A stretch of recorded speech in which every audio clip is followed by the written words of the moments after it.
একটা বয়সের পর নিজের চারিদিকে একটা গণ্ডি টেনে নেওয়া ভালো, যে গণ্ডিটা পার হওয়া যার তার কর্ম নয়।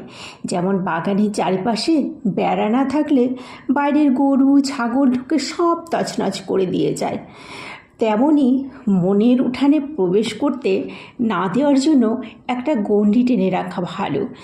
কেউ জড়াতে চাইলেই জড়িয়ে যেতে নেই।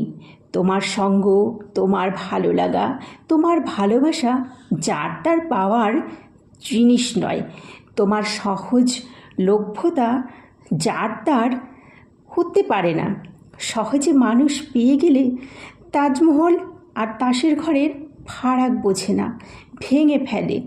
অভিজ্ঞতা শিখিয়েছে মানুষকে একটু ছেঁকে নিয়ে তারপরে মেশা উচিত। তাতে জীবনে তোমার লোক থাকবে কম, কিন্তু শান্তি থাকবে বেশি।